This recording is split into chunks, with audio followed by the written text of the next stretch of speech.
Chapter 20. Quote, Land of Albania, let me bend mine eyes on thee, thou rugged nurse of savage men. Unquote. By Childe Harold. The heavens were still studded with stars when Hawkeye came to arouse the sleepers. Casting aside their cloaks, Munro and Heyward were on their feet, while the woodsman was still making his low calls at the entrance of the rude shelter where they had passed the night. When they issued from beneath its concealment, they found the scout awaiting their appearance nigh by, and the only salutation between them was the significant gesture of silence made by their sagacious leader. "Think over your prayers," he whispered as they approached him, "for he to whom you make them knows all tongues, that of the heart as well as those of the mouth. But speak not a syllable. It is rare for a white voice to pitch itself properly in the woods, as we have seen by the example of that miserable devil, the singer.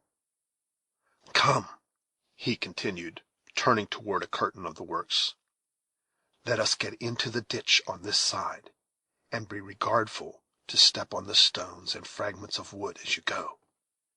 His companions complied, though to two of them the reasons for this extraordinary precaution were yet a mystery.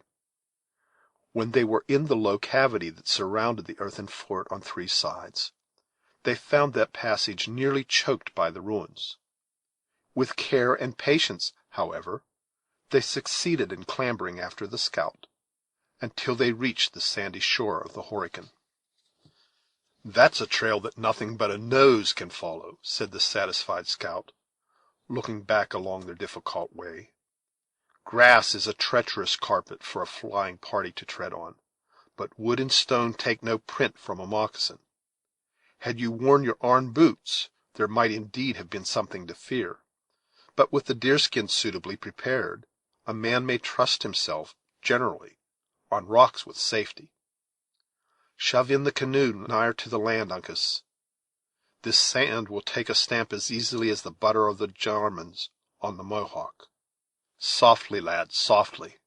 It must not touch the beach, or the knaves will know by what road we have left the place." The young man observed the precaution, and the scout, laying a board from the ruins to the canoe, made a sign for the two officers to enter.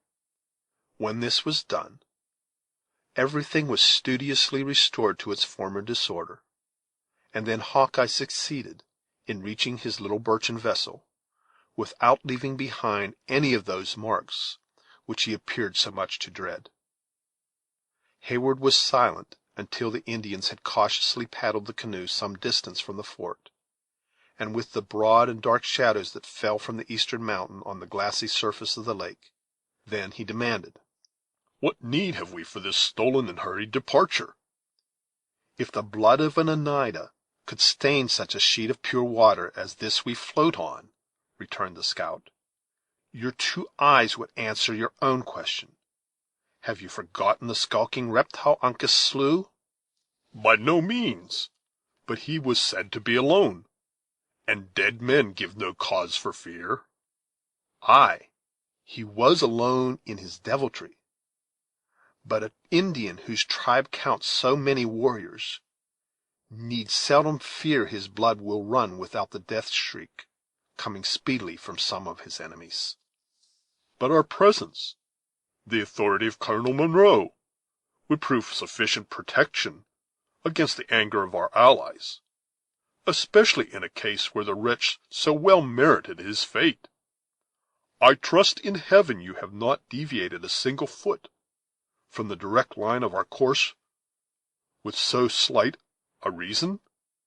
"Do you think the bullet of that varlet's rifle would have turned aside, though his sacred majesty the king had stood in its path?" returned the stubborn scout. "Why did not the Grand Frencher, he who is Captain General of the Canadas, bury the tomahawk of the Hurons, if a word from a white can work so strongly on the nature of an Indian?" The reply of Heyward was interrupted by a groan from Munro; but after he had paused a moment, in deference to the sorrow of his aged friend, he resumed the subject.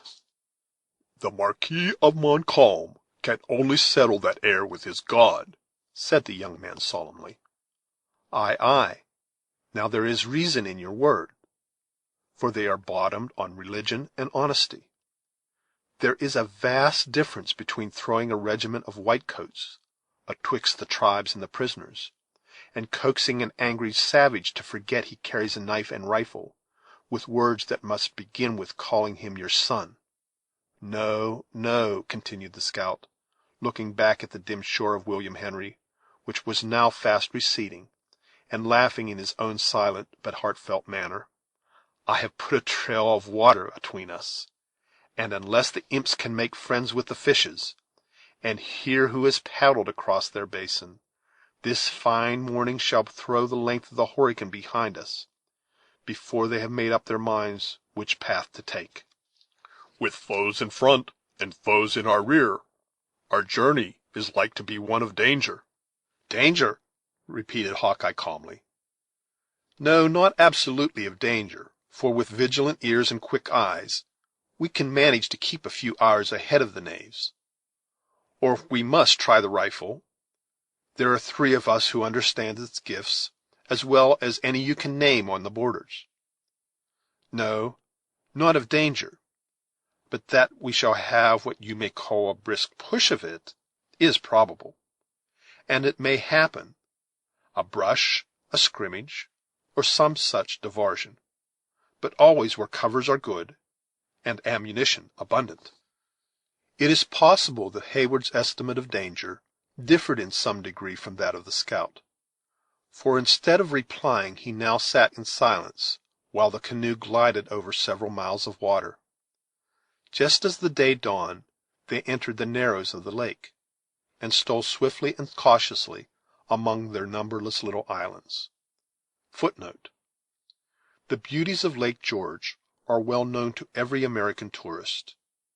In the height of the mountains which surround it, and in artificial accessories, it is inferior to the finest of the Swiss and Italian lakes, while in outline and purity of water it is fully their equal, and in the number and disposition of its isles and islets much superior to them altogether. There are said to be some hundreds of islands in a sheet of water less than 30 miles long. The narrows, which connect what may be called in truth two lakes, are crowded with islands to such a degree as to leave passages between them frequently of only a few feet in width. The lake itself varies in breadth from 1 to 3 miles. It was by this road that Montcalm had retired with his army, and the adventurers knew not but he had left some of his Indians in ambush to protect the rear of his forces and collect the stragglers. They therefore approached the passage with the customary silence of their guarded habits. Chingachgook laid aside his paddle, while Uncas and the scout urged the light vessel through crooked and intricate channels, where every foot that they advanced exposed them to the danger of some sudden rising on their progress. The eyes of the Sagamore moved warily from islet to islet and copse to copse, as the canoe proceeded, and, when a clear sheet of water permitted, his keen vision was bent along the bald rocks and impending forest that frowned upon the narrow strait. Hayward, who was a doubly interested spectator, as well from the beauties of the place as from the apprehension natural to his situation, was just believing that he had permitted the latter to be excited without sufficient reason, when the paddle ceased moving in obedience to a signal from Chingachgook. "Huh!" exclaimed Uncas, nearly at the moment that the light tap his father had made on the side of the canoe notified them of the vicinity of danger. "What now?" asked the scout. "The lake is as smooth as if the winds had never blown, and I can see along its sheet for miles. There is not so much as the black head of a loon dotting the water." The Indian gravely raised his paddle and pointed in the direction in which his own steady look was riveted. Duncan's eyes followed the motion. A few rods in their front lay another of the wooded islets, but it appeared as calm and peaceful as if solitude had never been disturbed by the foot of man.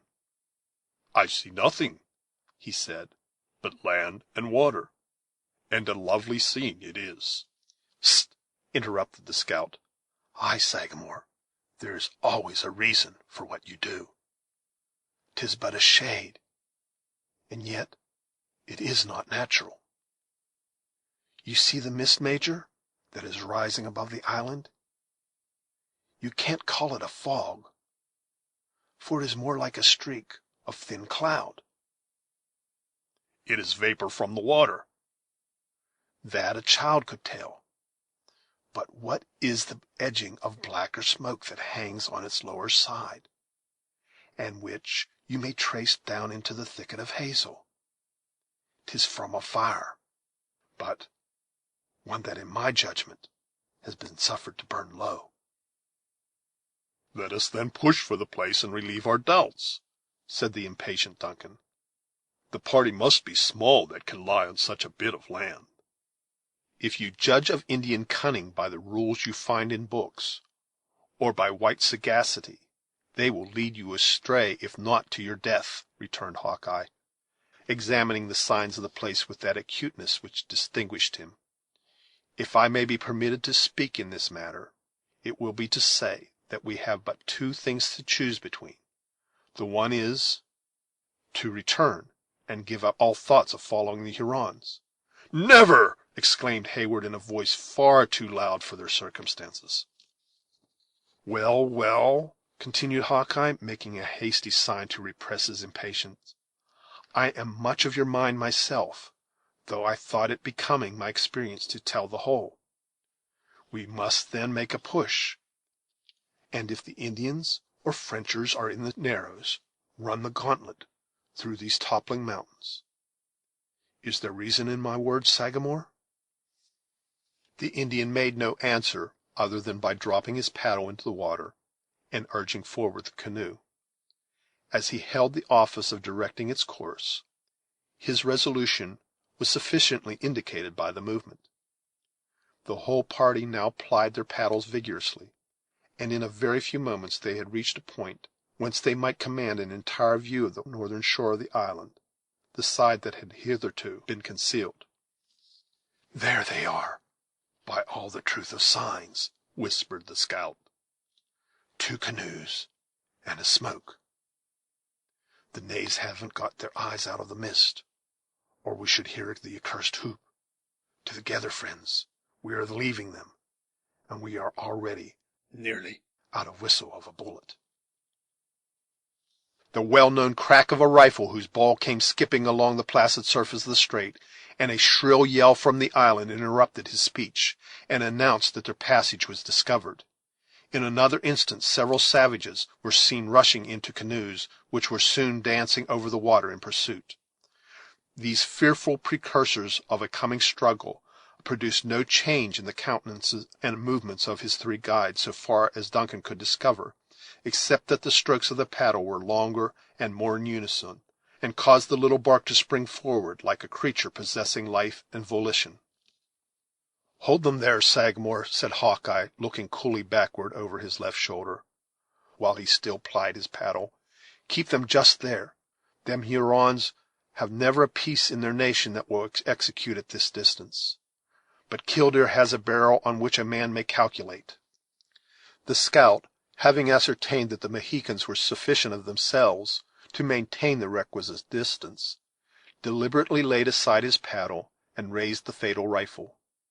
Three several times he brought the piece to his shoulder, and when his companions were expecting its report, he as often lowered it, to request the Indians would permit their enemies to approach a little nigher. At length his accurate and fastidious eye seemed satisfied, and throwing out his left arm on the barrel, he was slowly elevating the muzzle, when an exclamation from Uncas, who sat at the bow, once more caused him to suspend the shot. "What now, lad?" demanded Hawkeye. "You save a Huron from the death shriek by that word. Have you reason for what you do?" Uncas pointed toward a rocky shore a little in their front, whence another war canoe was darting directly across their course. It was too obvious now that their situation was imminently perilous to need the aid of language to confirm it. The scout laid aside his rifle and resumed the paddle, while Chingachgook inclined the bows of the canoe a little toward the western shore, in order to increase the distance between them and this new enemy. In the meantime, they were reminded of the presence of those who pressed upon their rear by wild and exulting shouts. The stirring scene awakened even Munro from his apathy. "Let us make for the rocks on the main," he said, with the mien of a tired soldier, "and give battle to the savages. God forbid that I, or those attached to me and mine, should ever trust again to the faith of any servant of the Louis." "He who wishes to prosper in Indian warfare," returned the scout, "must not be too proud to learn from the wit of a native. Lay her more along the land, Sagamore. We are doubling on the varlets, and perhaps they may try to strike our trail on the long calculation." Hawkeye was not mistaken, for when the Hurons found their course was likely to throw them behind their chase, they rendered it less direct, until, by gradually bearing more and more obliquely, the two canoes were ere long gliding on parallel lines, within 200 yards of each other. It now became entirely a trial of speed. So rapid was the progress of the light vessels that the lake curled in their front in miniature waves, and their motion became undulating by its own velocity. It was, perhaps, owing to this circumstance, in addition to the necessity of keeping every hand employed at the paddles, that the Hurons had not immediate recourse to their firearms. The exertions of the fugitives were too severe to continue long, and the pursuers had the advantage of numbers. Duncan observed with uneasiness that the scout began to look anxiously about him, as if searching for some further means of assisting their flight. "Edge her a little more from the sun, Sagamore," said the stubborn woodsman. "I see the knaves are sparing a man to the rifle. A single broken bone might lose us our scalps. Edge more from the sun, and we will put the island between us." The expedient was not without its use. A long, low island lay at a little distance before them, and, as they closed with it, the chasing canoe was compelled to take a side opposite to that on which the pursued passed. The scout and his companions did not neglect this advantage, but the instant they were hid from observation by the bushes, they redoubled efforts that before had seemed prodigious. The two canoes came round the last low point like two coursers at the top of their speed, the fugitives taking the lead.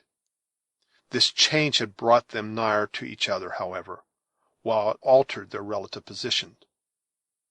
"You showed knowledge in the shaping of a birchen bark, Uncas, when you chose this from among the Huron canoes," said the scout, smiling, apparently more in satisfaction of their superiority in the race than from a prospect of final escape, which now began to open a little upon them.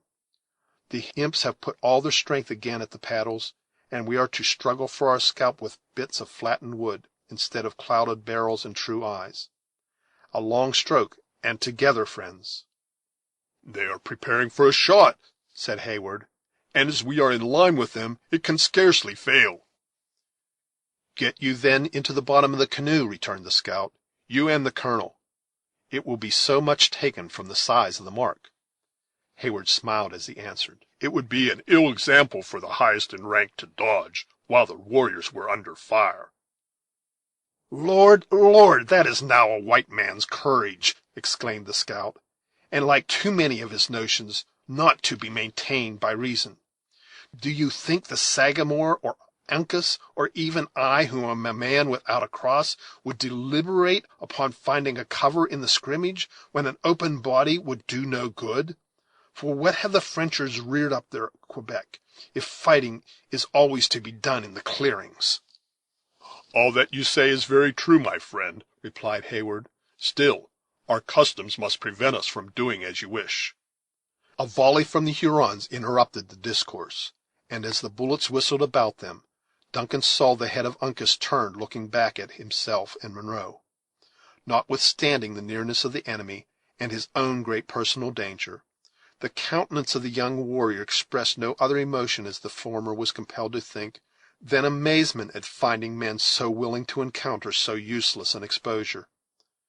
Chingachgook was probably better acquainted with the notions of white men, for he did not even cast a glance aside from the riveted look his eye maintained on the object by which he governed their course. A ball soon struck the light and polished paddle from the hands of the chief, and drove it through the air far in the advance. A shout arose from the Hurons, who seized the opportunity to fire another volley. Uncas described an arc in the water with his own blade, and as the canoes passed swiftly on, Chingachgook recovered his paddle, and flourishing it on high, he gave the war whoop of the Mohicans, and then lent his strength and skill again to the important task. The clamorous sounds of "Le Gros Serpent, Le Long Carabine, Le Cerf Gil" burst at once from the canoes behind, and seemed to give new zeal to the pursuers. The scout seized Killdeer in his left hand, and elevating above his head, he shook it in triumph at his enemies. The savages answered the insult with a yell, and immediately another volley succeeded. The bullets pattered along the lake, and one even pierced the bark of their little vessel. No perceptible emotion could be discovered in the Mohicans during this critical moment, their rigid features expressing neither hope nor alarm.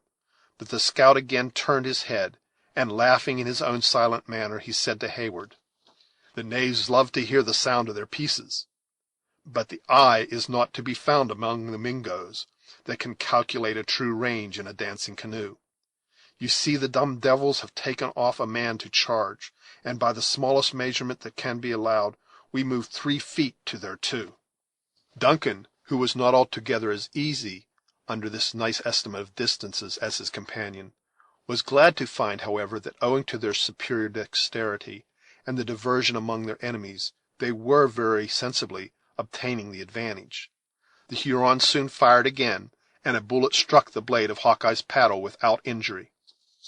"That will do," said the scout, examining the slight indentation with a curious eye. "It would not have cut the skin of an infant, much less of men who, like us, have been blown upon by the heavens in their anger. Now, Major, if you will try to use this piece of flattened wood, I'll let Killdeer take part in the conversation." Heyward seized the paddle, and applied himself to the work with an eagerness that supplied the place of skill, while Hawkeye was engaged in inspecting the priming of his rifle. The latter then took a swift aim and fired. The Huron in the bows of the leading canoe had risen with a similar object, and he now fell backward, suffering his gun to escape from his hands into the water. In an instant, however, he recovered his feet, though his gestures were wild and bewildered. At the same moment his companions suspended their efforts, and the chasing canoes clustered together and became stationary. Chingachgook and Uncas profited by the interval to regain their wind, though Duncan continued to work with the most persevering industry. The father and son now cast calm but inquiring glances at each other, to learn if either had sustained any injury by the fire, for both well knew that no cry or exclamation would, in such a moment of necessity, have been permitted to betray the accident. A few large drops of blood were trickling down the shoulder of the Sagamore, who, when he perceived the eyes of Uncas dwelt too long on the sight, raised some water in the hollow of his hand, and, washing off the stain, was content to manifest in this simple manner the slightness of the injury. "Softly, softly, Major," said the scout, who by this time had reloaded his rifle. "We are a little too far already for a rifle to put forth its beauties, and you see yonder imps are holding a council. Let them come within striking distance. My eye may well be trusted in such a matter, and I will trail the varlets the length of the Horican, guaranteeing that not a shot of theirs shall at the worst more than break the skin, while Killdeer shall touch the life twice in 3 times." "We forget our errand," returned the diligent Duncan. "For God's sake, let us profit by this advantage, and increase our distance from the enemy." "Give me my children," said Munro hoarsely. "Trifle no longer with a father's agony, but restore me my babes."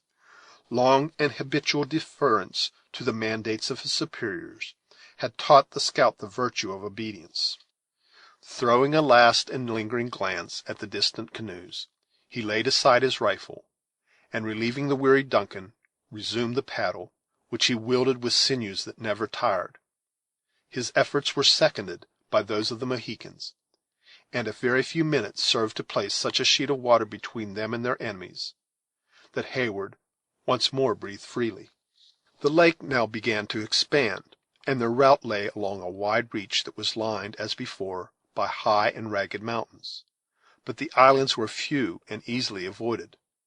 The strokes of the paddles grew more measured and regular, while they who plied them continued their labor after the close and deadly chase from which they had just relieved themselves, with as much coolness as though their speed had been tried in sport, rather than under such pressing, nay, almost desperate circumstances. Instead of following the western shore, whither their errand led them, the wary Mohican inclined his course more toward those hills behind which Montcalm was known to have led his army into the formidable fortress of Ticonderoga.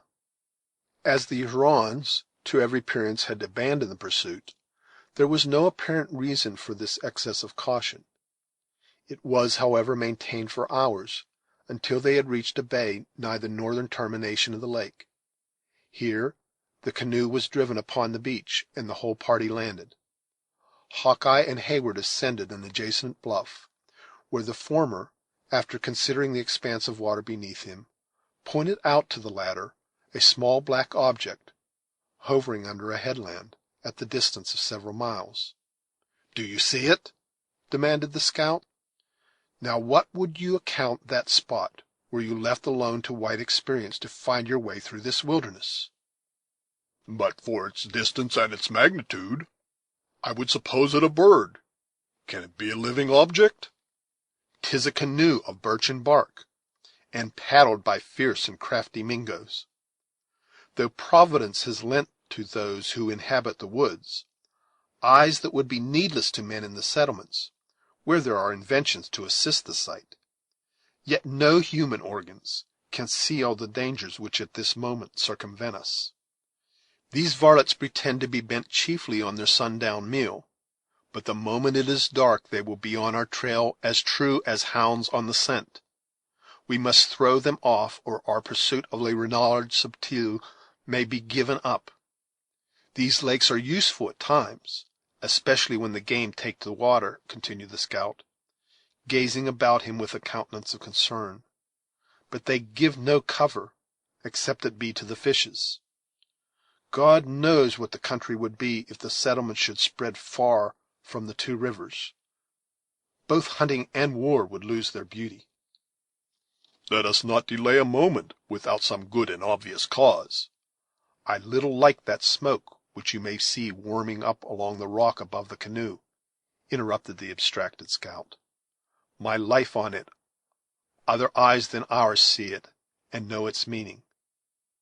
Well, words will not mend the matter, and it is time that we were doing." Hawkeye moved away from the lookout and descended, musing profoundly, to the shore. He communicated the result of his observations to his companions in Delaware, and a short and earnest consultation succeeded. When it terminated, the three instantly set about executing their new resolutions. The canoe was lifted from the water and borne on the shoulders of the party. They proceeded into the wood, making as broad and obvious a trail as possible. They soon reached the watercourse, which they crossed, and continuing onward until they came to an extensive and naked rock. At this point, where their footsteps might be expected to be no longer visible, they retraced their route to the brook, walking backward with the utmost care. They now followed the bed of the little stream to the lake, into which they immediately launched their canoe again. A low point concealed them from the headland, and the margin of the lake was fringed for some distance with dense and overhanging bushes. Under the cover of these natural advantages, they toiled their way with patient industry, until the scout pronounced that he believed it would be safe once more to land. The halt continued until evening rendered objects indistinct and uncertain to the eye. Then they resumed their route, and, favored by the darkness, pushed silently and vigorously toward the western shore. Although the rugged outline of a mountain to which they were steering presented no distinctive marks to the eyes of Duncan, the Mohican entered the little haven he had selected with the confidence and accuracy of an experienced pilot. The boat was again lifted and borne into the woods, where it was carefully concealed under a pile of brush. The adventurers assumed their arms and packs, and the scout announced to Monroe and Hayward that he and the Indians were at least in readiness to proceed. Chapter 20. This reading by Gary W. Sherwin, of Yukon, Pennsylvania, in the autumn of 2007.